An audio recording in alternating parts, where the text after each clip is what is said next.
bienvenue dans ce Let's Talk by MLK Homme, des sujets de société, des sujets d'hommes, quelquefois un petit peu touchy, quelquefois un petit peu plus compliqués, des sujets de débat sur lesquels on n'est pas forcément d'accord, mais l'important étant surtout d'exprimer les choses qu'on a pu apprendre ou comprendre et de les mettre en avant tous ensemble.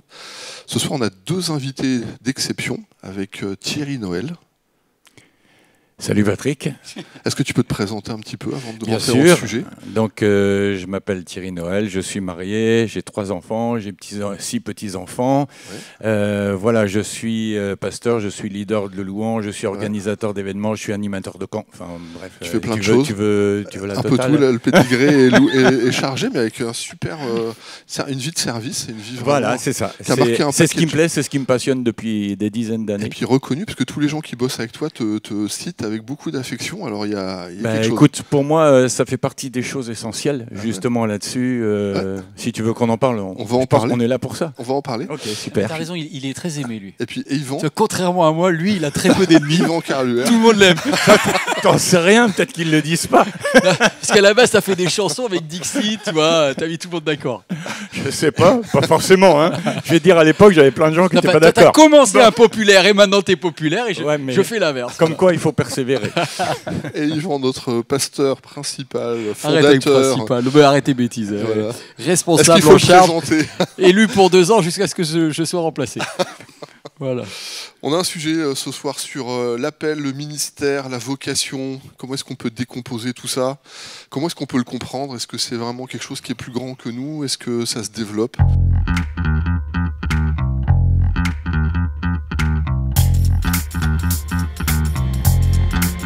Je sais pas qui veut commencer. Appel, je dirais quelque part, on a tous une destinée que Dieu a prévue pour chacun d'entre nous.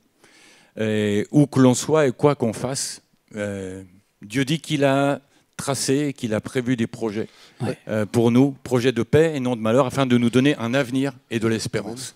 Et pour moi, ça a toujours guidé ma vie et j'ai toujours fait confiance à Dieu. Dans les moments faciles comme dans les moments pas faciles, évidemment. Mais pour moi, tout le monde est appelé. Dès l'instant où tu as fait une expérience avec Dieu, il y a quelque chose pour toi. Après, dans quel ordre, au fur et à mesure, pour ma part personnelle, c'est des choses qui ont été évolutives aussi. Je sais pas pour Yvan, pour toi, pour d'autres. Mais pour moi, on n'a pas forcément besoin d'être pasteur ou d'être évangéliste ou d'être prophète ou apôtre. Bien sûr, c'est des appels spécifiques, mais pour moi, chacun est appelé, chacun a une destinée.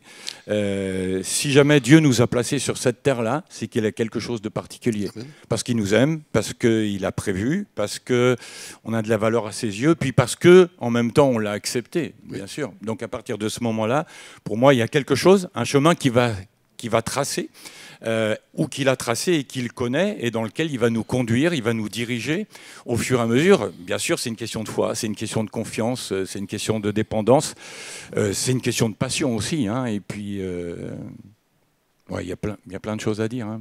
Alors, appel au ministère, si on focus un peu, appel au ministère, comment je peux savoir que je suis appelé? Est-ce que ça se discerne? Est-ce que ça se déclenche? Est-ce que toi, tu fais une différence entre l'appel, tu as parlé d'utilité, donc la vocation chrétienne, l'appel au sacerdoce de tous les croyants, l'appel au ministère, est-ce que pour toi, tu fais une différence? Je dis tout ça, c'est dans la continuité de ce que, pour ma part personnelle, dans ce que Dieu m'a conduit, m'a dirigé au fur et à mesure. C'est pas quelque chose que j'ai su, moi, personnellement, c'est quelque chose que j'ai découvert dans la volonté de Dieu au fur et à mesure. Et au fur et à mesure, je sais pas, si tu pars ce soir en voiture et que tu veux aller à Marseille, tu vas pas trouver Marseille, le panneau Marseille en sortant de Paris. Ça va être juste au fur et à mesure de ta route que tu vas voir les jalons, etc. Et tout. Et je dirais que pour moi, la vie dans mon ministère, elle s'est faite comme ça. Je suis parti au tout départ déjà de mon expérience avec Dieu, de la connaissance, de la communion avec Dieu. Et puis, au fur et à mesure, je l'ai vu jalonner, conduire ma vie. Bien sûr, j'avais le désir de servir Dieu, parce que j'avais quelque chose qui était fort dans mon cœur. Est-ce que c'est ça qu'on appelle le ministère ou la vocation? Je dis que, pour ma part personnelle, au fur et à mesure, Dieu m'a montré ce qu'il avait prévu Tu vois, et il y a eu différentes saisons dans ma vie, dans mon ministère. Alors c'est peut-être atypique, hein, voilà, c'est peut-être pas le cursus de tout le monde, mais moi je l'ai vu au fur et à mesure. Tu m'aurais dit quand moi j'étais dans ma Normandie natale, en train de jouer du violon dans mon église, que je serais un jour pasteur ou qu'un jour je serais directeur artistique ou qu'un jour même je serais responsable d'une église, je t'aurais rigolé, je t'aurais dit t'es gentil Patrick, c'est super, mais vraiment tu veux me porter là où j'ai pas prévu. Oui. Et je dirais qu'en fin de compte, ce qui est important, c'est de laisser ta vie entre les mains de Dieu. Parce que dès l'instant où tu la mets entre les mains de Dieu, Dieu va te conduire.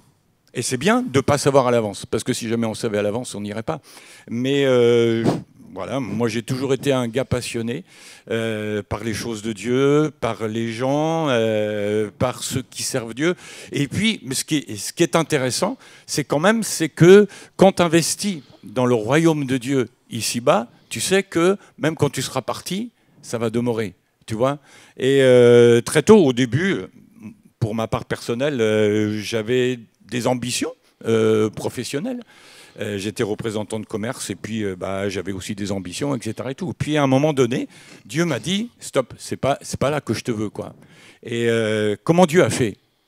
C'est que Dieu, il bouge les circonstances. Même quand moi j'avais prévu les choses, quand Dieu t'a appelé, c'est-à-dire que Dieu, à un moment donné, il va fermer la porte, les circonstances, et il va dire non mon gars, c'est pas là que je te veux, c'est là que je veux. Et là, tu comprends, tu vois. Donc c'est un peu comme les enfants. Quand ton gamin il te dit quelque chose, il dit non, là tu fais pas ça, non, là tu vas pas, là tu vas faire ci, là tu vas faire ça, etc. Donc des fois un petit peu, tu comprends pas tout de suite, mais pour ma part, moi je l'ai compris des fois avec des années après, où même quand j'ai prié, même quand j'ai demandé à Dieu, j'ai l'impression que c'était une chape de plomb. Et même j'ai vu prier et Dieu ne me répondait pas. Et j'étais là et je dis mais qu'est-ce que ça veut dire, Seigneur? Et tu as le silence de Dieu. Et puis 3 ans, 4 ans, 5 ans après, tu as les choses et tout. Et là, Dieu il te dit, tu vois pourquoi? Et là tu fais ah. Ok, Seigneur. Alors, je vais reposer la même question à Yvan. Appel au ministère, comment est-ce que je sais savoir si je suis appelé? Et depuis tout à l'heure, Thierry nous dit, alors il y a à la fois l'appel de Dieu, puis à la fois des aspirations qui se sont révélées. Parce que je sais que tu réfléchis vite. Ouais, non, mais alors, moi, le mot appel, je pense que c'est un faux ami. Donc, à tous ceux qui ont cliqué parce qu'il y a le mot appel, qui disent quel est mon appel, etc. Je vois même pas ça dans la Bible. Donc, je balance un pavé dans la mare. Pour moi, je regarde le mot appel en tant que nom, parce que Dieu nous ait appelé, le verbe, ça veut dire plein de choses. Okay. Ouais. Mais l'appel, systématiquement, le mot grec, c'est klésis, et tout le temps, c'est lié au salut. Je cherche un endroit où ça serait concernant la vocation. En fait, c'est digne de l'appel que Dieu, de la sainte vocation ou saint appel, c'est se traduit soit par appel, soit par vocation. Mais à chaque fois, c'est lié à la notion de salut éternel. Ouais. C'est-à-dire qu'il nous a appelés au sens d'être sauvés. Après, la notion de ministère, moi, j'y mets pas un appel. Alors, par contre, j'y mets pas un appel. Je crois à la conduite de Dieu. Donc je trouve que tu as vraiment évité tous les ornières. Tu es vraiment un artiste. C'est là qu'on voit que tu es un grand musicien, mais tu es aussi un grand théologien. Tu as évité parce que je me suis dit, c'est impeccable, je vais pouvoir lui rentrer dedans et dire je suis pas d'accord. Bah, même pas, je suis d'accord avec tout. Parce qu'effectivement, tu as bien pris soin de dire je crois dans la conduite de Dieu. La conduite de Dieu, c'est super. Quand je regarde un petit peu dans les textes de la Bible, effectivement, je vois des dons. Je vois la notion de don, charisma. Je vois la notion de ministère, de service. Ça existe, ministère, il existe, c'est vraiment le même mot en grec. Et je vois énergema, qui est la fonction. Et moi, je vous invite à regarder. Je développe un peu ce que j'avais abordé quand j'avais fait « Es-tu à la bonne place dans ton église ?» Parce que sinon, c'est ça notre question, c'est « Est-ce que je suis à la bonne place ? Est-ce que je suis en train de réaliser les projets que Dieu a pour ma vie ?» Et je trouve que rechercher son appel, c'est mettre les gens sur une fausse piste. Parce qu'ils vont chercher quelque chose, ils vont chercher en disant « Saint-Esprit, donne-moi, dis-moi quelle chose ou qui je dois être en termes de fonction. » Et les gens, ils pensent que l'appel, c'est une fonction. C'est-à-dire qu'ils disent « Je suis appelé à être pasteur. » Non, tu n'es pas appelé à être pasteur. Tu es appelé à aimer les gens. Tu es appelé à être sauvé, d'accord ? Et Dieu, il t'invite à aimer. Et ta fonction, pour cela, dans une saison de ta vie, ça peut être pasteur, mais ça peut très bien être infirmière aussi. Parce qu'un pasteur et une infirmière sont là pour aimer les gens et les aider dans les moments les plus difficiles de leur vie, etc. Donc, moi, je crois plus à la notion de fonction. Il y a des fonctions évolutives. L'appel, j'ai trop peur, je le garde pour le salut. Dernière illustration.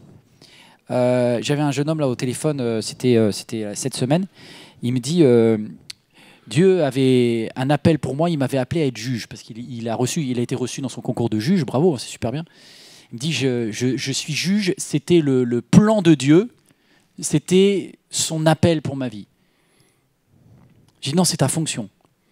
Son plan, son projet, c'est que tu pratiques la justice.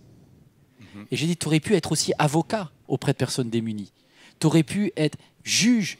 En fait, il y a une foule de fonctions qui correspondent aux œuvres que Dieu a prévues. Mais les œuvres, en fait, c'est toujours lié aux personnes et non pas à nous. Toi, on a tendance à dire mon appel. Non, c'est qui vision. Tu vas bénir. Ouais. Tu vas bénir la veuve, l'orphelin, le déshérité, etc. Donc, en fonction de ça, tes fonctions vont évoluer. Alors, je change un petit peu les mots par rapport à ce que tu dis. Comment savoir si je suis en train de servir dans le couloir de mon appel? Si on sort, dans le couloir de mes dons. De mes dons, alors. C'est-à-dire que les dons qui sont là, en fait, ce que j'ai, c'est en fait l'endroit où Dieu veut que je serve. Les dons, pour moi, c'est ce que Dieu te donne. Donc c'est top-down, c'est le ciel vers la terre. Okay. Mais il y a des dons que tu améliores sur la terre, quand même. Donc Dieu te donne une base, mais en guitare, tu progresses aussi. Bon, maintenant, quand tu n'es vraiment pas de au départ, faut pas... Oui, c'est ça. Moi, j'ai vu des gens qui m'ont dit qu'ils avaient le don pour chanter, mais ils avaient le don juste pour chanter dans leur salle de bain, pas forcément sur la scène d'une église. Et je crois justement qu'il y a des capacités, et puis la Bible nous dit aussi qu'il y a différents types de dons aussi qui sont... Mais les dons, t'es d'accord, c'est pas pour qu'on les garde pour nous, les dons. Exactement, c'est pour les faire fructifier. Qu'est-ce qui se passe avec les talents? Le gars qui va l'enterrer, c'est parce qu'il a peur quelque part, et il ne le fait pas fructifier. Donc, oui. Comme on le disait à l'instant, enfin, n'importe quel don que l'on a, si on le travaille pas, il va pas amener les fruits qui vont être. Un talent qui n'est pas travaillé, ça restera dans le placard. On est d'accord. Même pas travailler, un talent qui n'est pas utilisé. Tu peux le perfectionner parce que plus tu vas le faire aiguise le fer, plus tu vas l'utiliser, plus tu vas l'aiguiser. Oui. Mais surtout, un don. Et c'est pour ça qu'il est marqué notamment les dons spirituels. Dieu a donné, et en fait l'Esprit, il nous donne des dons afin qu'on les distribue aux autres. Alors il y a deux mots. Après, il y a une nuance parce que comme lui le veut. Et puis un don spirituel, enfin c'est pas quelque chose que tu as ad vitam aeternam. Si tu veux, tu vas être inspiré à un moment donné pour donner, je sais pas, une parole de sagesse, une parole de connaissance, ou etc. Et tout. Après un don, si tu es musicien, si tu es médecin, si tu es avocat, si tu as des capacités, ça c'est quelque chose que tu as reçu, que tu vas développer. Il y a deux mots grecs. Ouais, si tu distingues les dons spirituels des autres. Ouais. Il y a deux mots grecs derrière ça. Il y en a un ouais, au niveau de l'utilisation. Non mais on est en feu là. Discussion. En fait, il y a deux mots derrière. Charismata, qui est vraiment le don avec le talent au sens le plus large. Le don d'exercer de la libéralité, etc., l'hospitalité. Ouais. C'est charismata. Là, on a vraiment les talents. Ouais. Puis de l'autre côté, il y a pneumatikos, qui est vraiment un souffle de Dieu. C'est ça. Est-ce que finalement, on n'est pas piégé parce qu'en fait, on mélange les deux. On mélange les deux, et puis en fait, entre les deux, on dit vocation. Alors il y a une dimension qui est. Est-ce que là, on pourrait pas réussir à dégrossir pour que tout le monde trouve sa place, et puis que les gens soient libres avec ça? Parce qu'il y a plein de gens dans l'ornière. C'est-à-dire que là aujourd'hui, moi je le dis, c'est peut-être un truc, je suis petit-fils de pasteur, et j'ai entendu, si tu n'es pas pasteur, c'est que tu as raté ta vocation. Et je voudrais vraiment que les gens soient libres avec ça. Alors redis ça doucement. On m'a dit, moi je suis étant petit-fils de pasteur, on m'a dit si demain tu n'es pas pasteur, si tu finis pas pasteur, c'est que tu as raté quelque chose. D'accord, donc c'est au contraire, c'était positif. Il fallait finir pasteur. Alors, non, moi je le comprends au sens négatif, c'est-à-dire que quelqu'un dans l'église, le plus grand appel c'est pasteur. Si t'es pas pasteur, c'est que tu es un chrétien de deuxième zone. Ça c'est vraiment nulle part. D'ailleurs, juste pour information, le mot pasteur, s'il y a vraiment une fonction qui apparaît très peu dans le Nouveau Testament, c'est celle-ci. Ouais. Elle est citée 2 fois et encore en fond de liste, en 4 ou en 5. Parce que quand on fait les différentes fonctions dans l'Église, pasteur, c'est vraiment le truc. Merci Luther, il a mis en 1, mais ça n'avait rien de biblique. Hein. On s'est fait tout piéger là-dessus. Hein. Donc comment est-ce qu'on réconcilie charismata, talent au sens large et avec une fonction? Est-ce que tu décris notamment, ce que c'est toi, je sais que tu aimes ça, que ça soit ouvert à tous, la bergerie, tout le monde a sa place. Non, mais c'est tout le temps pour moi quand tu as un don, il y a des dons, une partie qui est naturelle, mais il doit être insufflé du Saint-Esprit. Ouais. C'est pour ça que je crois que le charisme, il devient, il est d'autant plus fort que c'est le Saint-Esprit qui le souffle dedans. Ouais. Donc c'est ça qui fait. Mais mets-le au service des autres. Ouais. Après, ça peut être une seule personne. Ouais. Quelqu'un qui, par exemple, je sais pas moi, quelqu'un qui élève un enfant malade. S'il y a une maman, elle est mère célibataire et en plus l'enfant a un trouble autistique. Ouais. Ben, ça va lui demander des dons humains en termes de patience, de tact, d'endurance, de persévérance incroyable. Oui. Elle peut le réussir tout seul.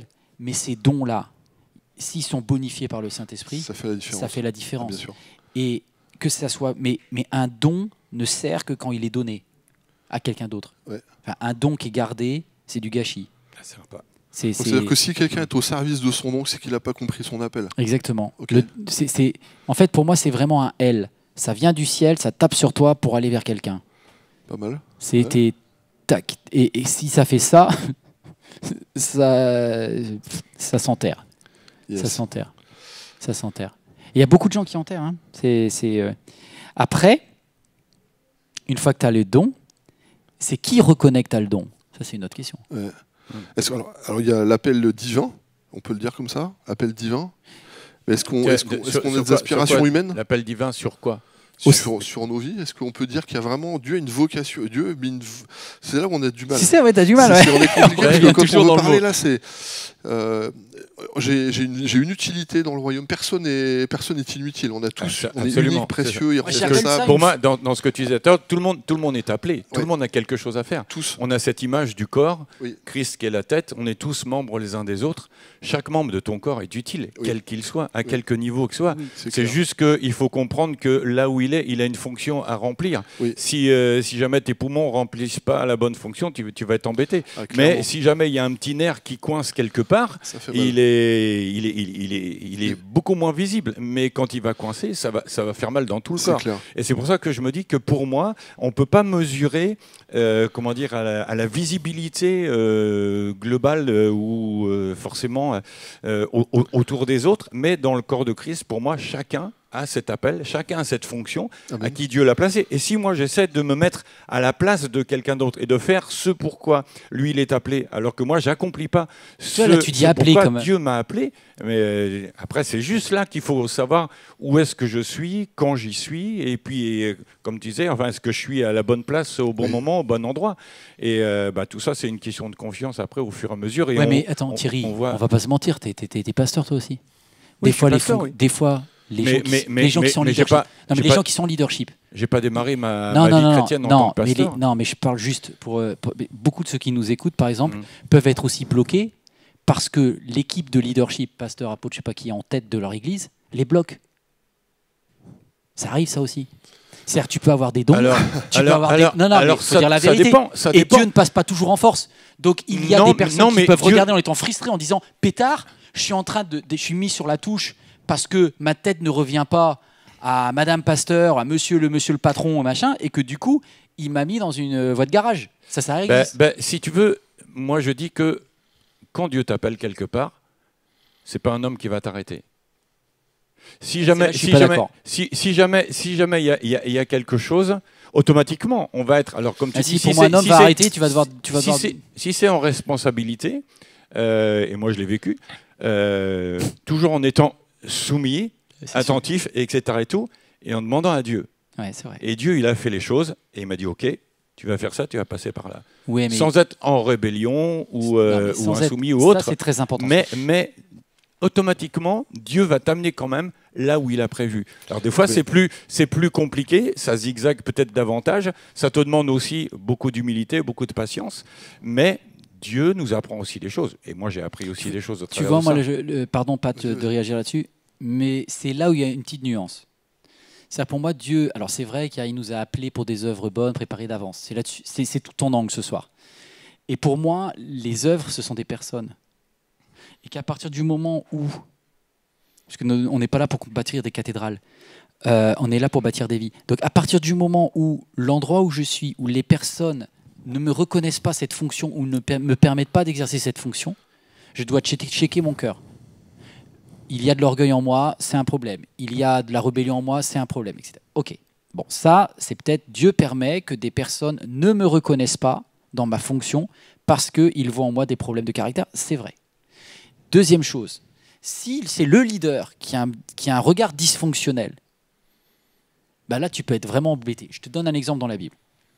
Saül est un leader dysfonctionnel. Il ne supporte pas que quelqu'un s'élève. J'ai travaillé ça récemment. Tu as 2 personnes qui sont impactées par ça. Tu as un certain David, qui est appelé à être droit derrière lui, ou tu as son fils Jonathan, qui est appelé à être droit derrière lui. Les 2 sont appelés à être droit derrière lui. Sauf que, très vite, David et Jonathan se mettent d'accord qu'en fait, ce sera David et pas Jonathan.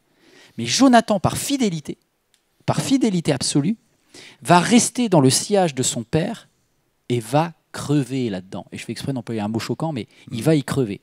Et je crois, et c'est terrible, que Dieu permet, si jamais quelqu'un dans une ultra-loyauté reste bloqué, tu peux y brûler ta vie.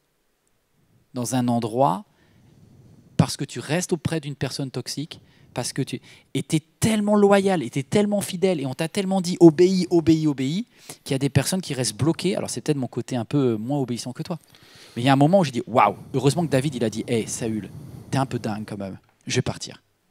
Heureusement qu'il a fait. Après, alors du coup, pardon, je réagis là par rapport à ça. Ouais, Je trouve intéressant, par exemple, tu vois, tu prends Josué et Caleb, ils font, c'est les 2 espions qui vont se distinguer des autres en ayant la vision de Dieu.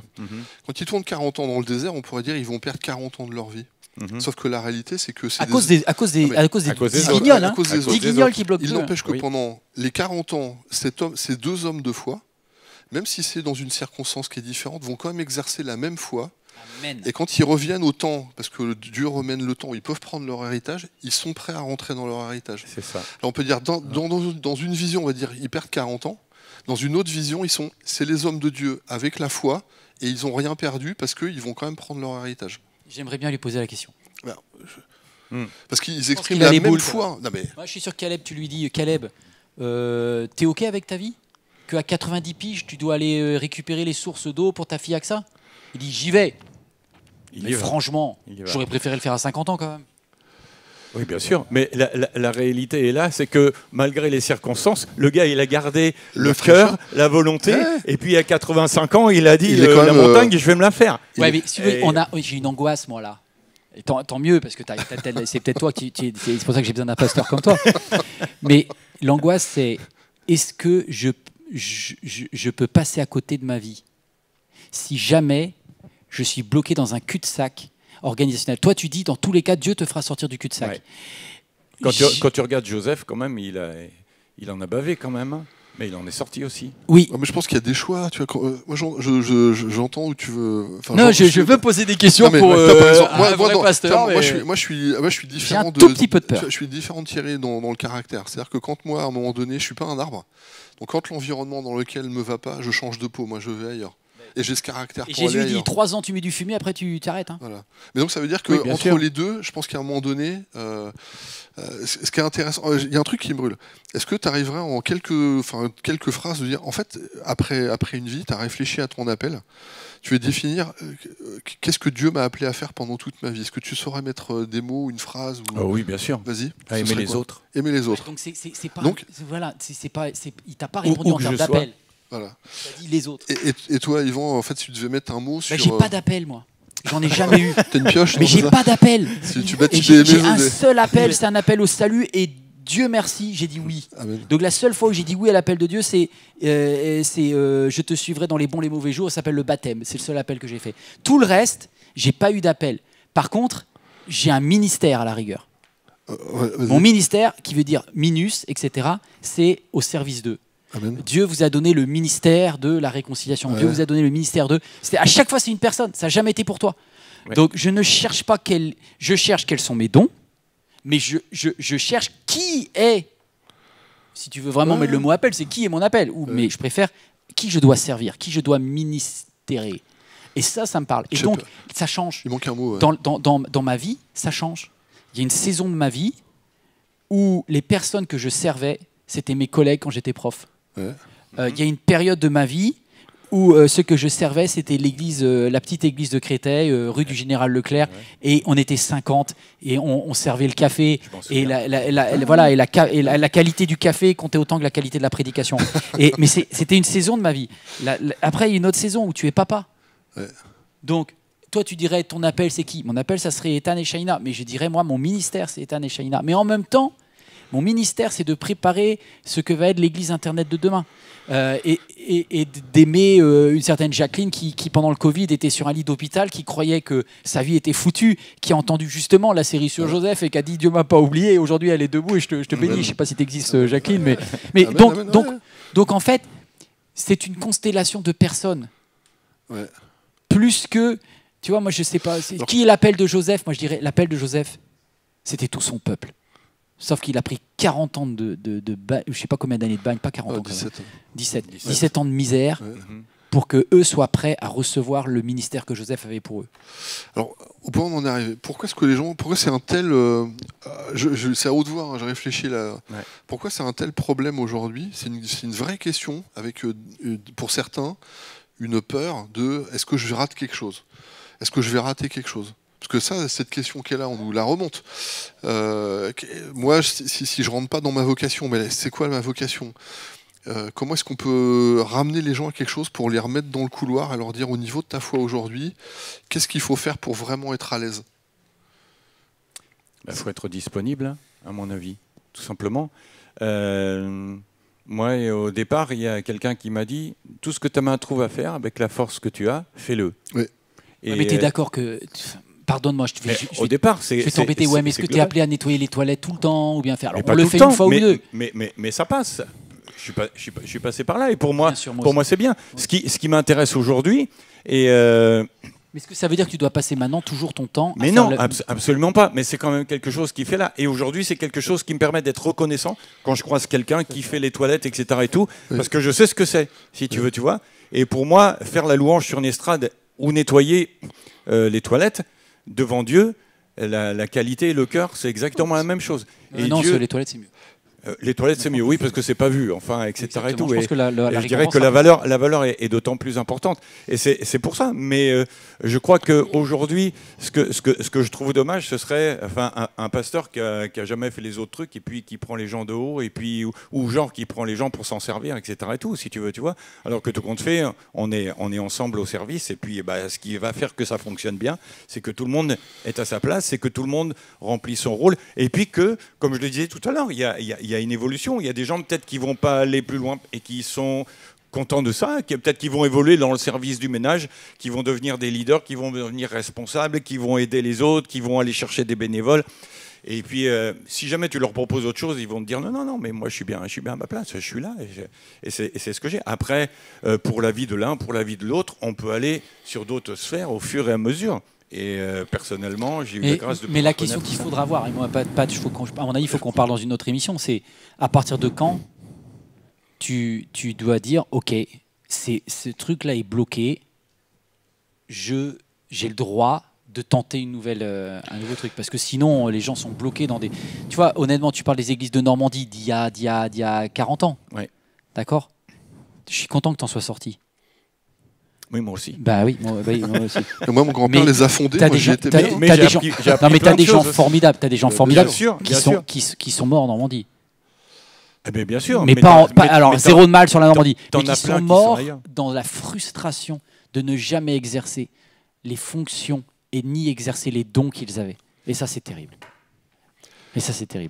Après, j'en connais plein qui ont bougé, qui sont partis, qui sont sortis, que Dieu a conduit ailleurs, que Dieu a conduit autrement, si tu veux. Parce que, quelque part, il y a deux choses, je pense, aussi, dans notre cœur. C'est le désir de dire, est-ce que je veux aller plus loin ou est-ce que je me satisfais de ce qu'elle a? Et pour moi, c'est la même chose au niveau d'un musicien dans les églises. Quand je fais les formations louanges, il y a des gens, ils sont contents, ils savent jouer du piano, etc. Et tout. Ils vont pas pousser le truc plus loin parce qu'ils sont contents de servir et ça leur va très bien. Par contre, t'en as d'autres, ils vont pousser parce qu'ils vont dire, je veux travailler l'excellence, je veux, etc. Je veux mieux servir, etc. Et pour moi, dans la démarche des chrétiens, y en a qui vont être là. Et puis Dieu va pas leur en vouloir parce que c'est leur domaine et c'est là qu'ils vont être bien. moi j'ai entendu un pasteur une fois qui disait il avait un responsable des enfants, et puis pourtant c'était un de ses amis, mais l'église grandissait, et à un moment donné il pouvait plus aller plus loin parce que le gars il plafonnait à un certain moment parce que c'était sa limite à lui et sa limite de compétence. Et puis à ce moment-là, il a fallu que lui laisse la place pour laisser un autre. Mais ça posait pas de problème parce que tout compte fait, quand on reconnaît et si on dit, et moi je sais très bien qu'il y a des choses où je vais pas pouvoir aller plus loin. Je vais dire là, ok les gars, hop c'est bon pour moi. Et à ce moment-là, qu'est-ce que je vais faire? Moi je vais trouver des personnes et puis je vais les pousser pour qu'ils aillent plus loin. Et ce que j'ai dit beaucoup à plein de jeunes qui me connaissent, etc. et tout, j'ai dit les gars, moi je veux que mon plafond soit votre plancher parce que je sais très bien qu'au moment où moi je pourrais pas, toi tu vas aller plus loin, et puis tu vas pousser les choses et on va continuer. Et c'est pour moi, c'est comme ça la croissance, c'est comme ça que aussi tu réalises aussi ton appel en réalisant que il faut pas non plus s'accrocher à un truc jusqu'à ce que mort s'en suive. Si Dieu te dit mon gars, maintenant faut que tu passes le relais quoi. Les amis, ils m'ont frustré, je ne sais pas si vous êtes comme moi, on n'a pas fini la conversation, on va vous inviter dans une deuxième émission, puisque du coup on a largement débordé du sujet, et puis ils ont mis le feu là sur certains sujets. En tout cas, merci d'être avec nous, priez pour ça, on va vraiment essayer de voir les choses. Donc rejoignez-nous tout de suite dans un deuxième volet sur l'appel. Est-ce que c'est un appel même avant notre naissance ? Qu'est-ce qu'on fait avec les gens qui ont cette aspiration qui, à un moment donné, Dieu le dit, celui qui aspire à la charge, pourtant...